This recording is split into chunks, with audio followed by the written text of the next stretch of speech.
Hi, welcome to DNF Diaries, where I will be talking about books that I DNF recently. And in this video, I am going to talk about two books that I just DNF'd. And I must say that both of these books I started fairly well. I sort of enjoyed them a little bit when I started reading these two books. But then as I read more, both of these books, I sort of lost my enjoyment in reading these books, and mainly because I would say both of these books sort of commit the crime of meandering too much. So like I said, I'm going to talk about two books, and the first book that I want to talk about is this one. It's called The Changeling, and this one is by Kenzaburō, and it was translated into English from the Japanese by Deborah, Boliver, Boehm. And The Changeling was published in 2010, I think. And so basically this is about there is an author whose name is Kogito, and he lives in Tokyo, Japan. And one day he finds out that his friend slash brother-in-law named what's his name? His name is Goro.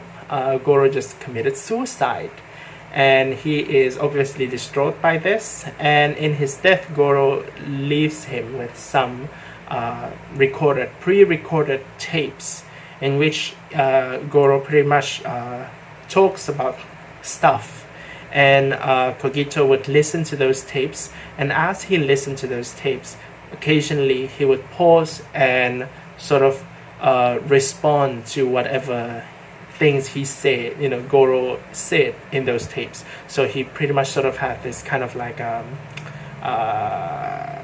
conversation, so to speak, with these tapes recorded by his dead best friend. And in doing so, he kind of discovers more things about his own past and also Goro's own past, and their kind of shared history and such, things like that. I find that the premise to be kind of interesting, and I think maybe that's why I was really interested in reading this book. That whole thing about a friend committing suicide and leaving certain things to to those who are still living, and the living would sort of goes into this kind of obsession with the things that was left to them.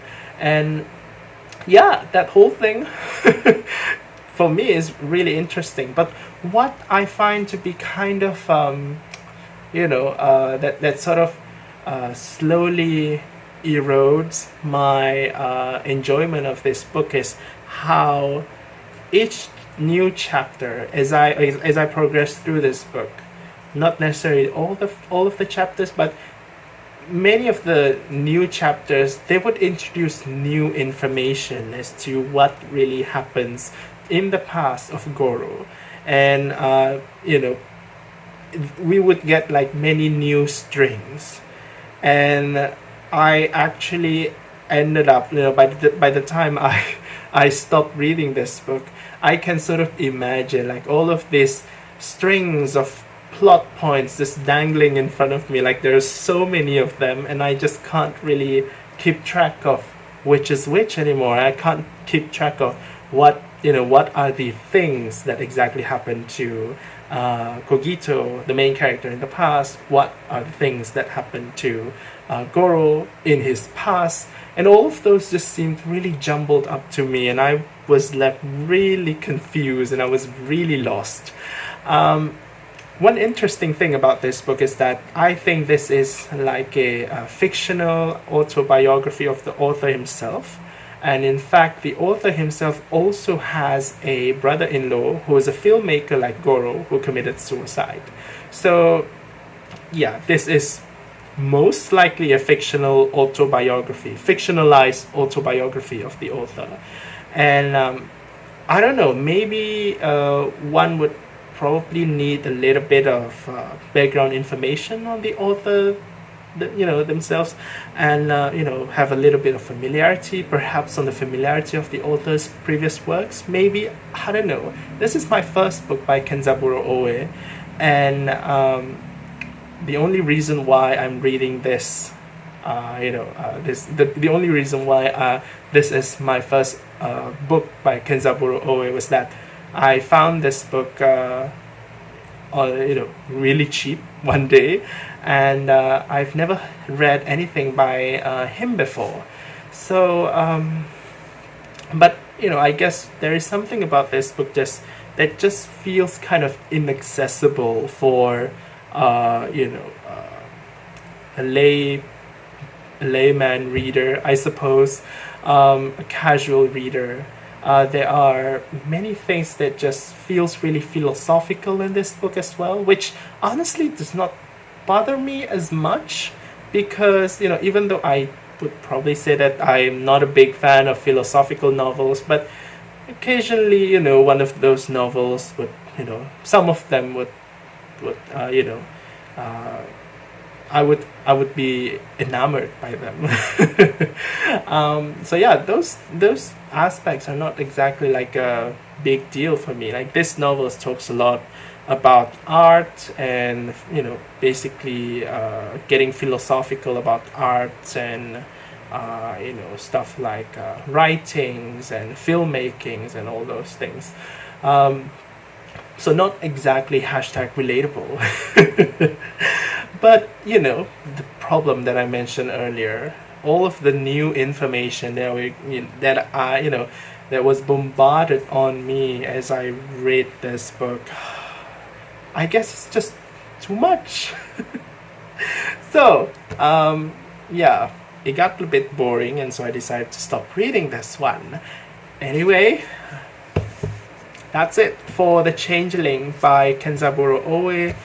The second book that I DNF was a book that I started reading last year, and this one is Ready to Catch Him, Should He Fall by Neil Bartlett. Now, this book was published in 1990, and it is set in London, sometime in the late 80s to early 90s, I think. And the main setting of this book is this really hidden gay bar in London.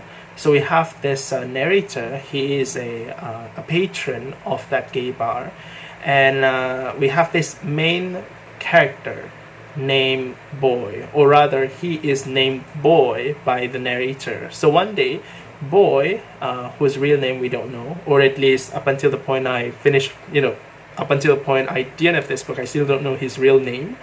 So Boy, he comes to the gay bar one day.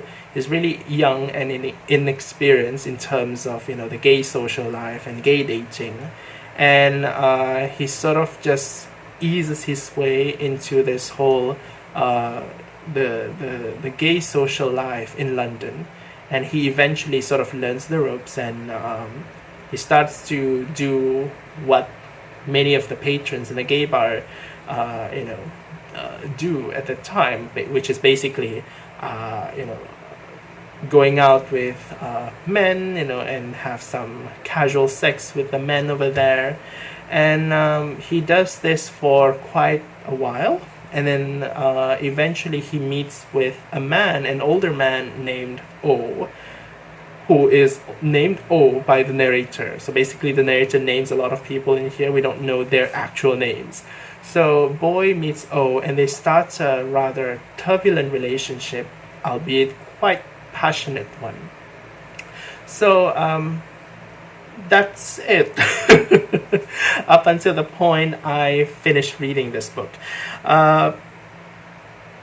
And you may have noticed that I didn't say that there was I didn't try to hide any kinds of spoilery details. I didn't say anything about and the story takes off from there. No, because up until the point I finished, up until the point I decided to stop reading this book, is basically the point in which Boy and O is already in a relationship, and they do all of those relationship stuff. They have sex, they go out together, they kiss and stuff like that.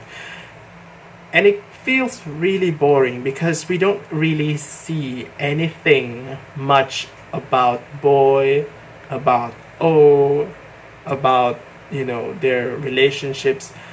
Much of the things that we see here comes from the point of view of this narrator's, this gay bar patron's narration of these two characters, which I personally think has a particular brilliance of its own, because, you know, this narrator is supposedly a totally different character. He's this bar's patron, and he observes the lives of these two people, and he sort of gives his account on these two people. So you would think that his narration would fit more of a, you know, third-person limited style kind of a POV.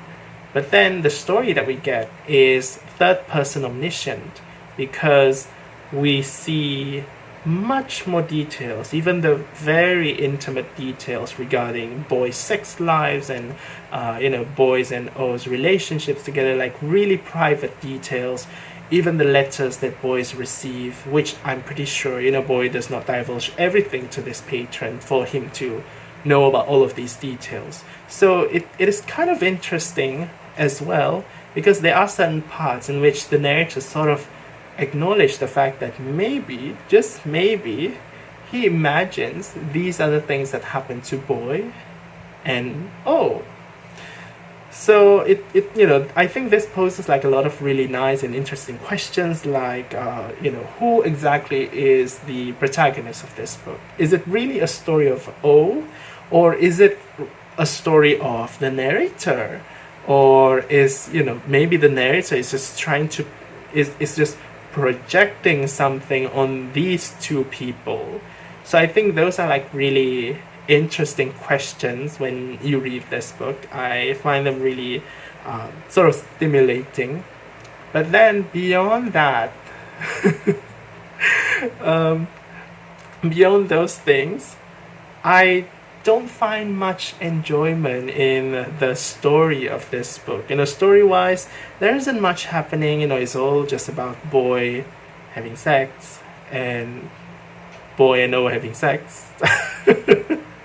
And of course, another part about the narration, which is also kind of interesting, you know, I just kind of want to mention this, is how the narration, even though it's mostly about Boy and O, in between there will be like included like interwoven with scenes of hate crime being committed against the gay minority in London at that time. So I think there is a nice this is, you know, kind of like another nice aspect to the narration. Again, you know, a positive thing that I could say about this book is about the narration. But I think that, you know, if the only positive thing that you could identify about a book is its narrative style, but you know, and not so much about the content, I think, you know, maybe that book is not enjoyable enough. But yeah, I think this book is really boring. It sort of just meanders. It's you know, mostly just about the narrator meandering about the sex lives of this young man and, you know, his slightly older partner. And oh yeah, one other thing that sort of makes it feel kind of weird is that these two characters, Boy and O, are almost always and fairly consistently described as attractive. Like, it's as if that's their personality. You know, these characters' personality mostly just consists of them having sex, them showing affection to one another, them going to the gay bar, and them looking attractive. That's it. It's boring. That's what I must say. So, yeah, that's it for my tiny little rant about this book. And yeah, about these two books as a whole. So I'll see you again in a different video, and until then, take care. Thanks for watching. I hope you enjoy this ranty video, and I'll see you again. Bye bye.